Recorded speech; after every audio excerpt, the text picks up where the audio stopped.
Saudara, Aliansi Ekonomi Indonesia meminta pemerintah ambil langkah tegas untuk menyelamatkan kondisi ekonomi Indonesia yang berada dalam kondisi darurat. Ada 7 desakan yang disuarakan mulai dari pembenahan salah alokasi anggaran hingga menyehatkan tata kelola penyelenggaraan negara.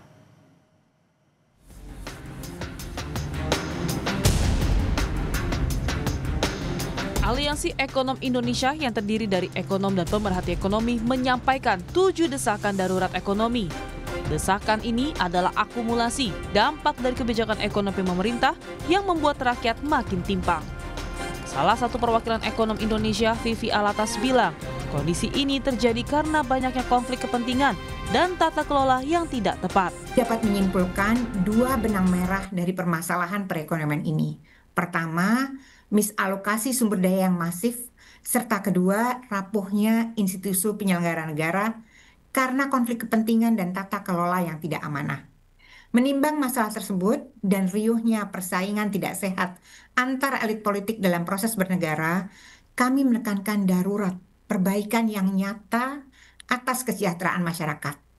Dalam kapasitas sebagai ekonom profesional dan akademisi di bidang ekonomi yang mengemban amanah untuk menyuarakan kesulitan perekonomian yang dirasakan rakyat, dan dengan bela rasa pada kehidupan masyarakat, kami menyampaikan beberapa desakan penting dan genting untuk dapat ditindaklanjuti secara serius oleh berbagai perangkat negara. Sementara itu, ekonom lainnya, Elang Setiawan, bilang penciptaan lapangan kerja makin menyusut termasuk bagi kalangan muda yang seharusnya menjadi aset bangsa yang krusial. 7 desakan darurat ekonomi yang disuarakan ialah perbaiki secara menyeluruh misalokasi anggaran yang terjadi dan tempatkan anggaran pada kebijakan dan program secara wajar dan proporsional. Kemudian kembalikan independensi, transparansi dan pastikan tidak ada intervensi kepentingan pihak tertentu. Hentikan dominasi negara yang beresiko melemahkan aktivitas perekonomian lokal.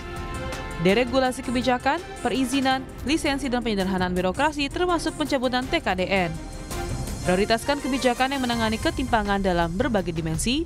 Kembalikan kebijakan berbasis bukti dan proses teknokratis dalam pengambilan kebijakan serta berantas program populis. Dan terakhir, tingkatkan kualitas institusi, bangun kepercayaan publik, dan sehatkan tata kelola penyelenggara negara. 7 desakan ini bukan datang secara tiba-tiba. Para ekonom pun menegaskan gelombang protes publik harusnya menjadi alarm atas kondisi ekonomi nasional hari ini. Vicky Kwen, Tim Liputan, Kompas TV.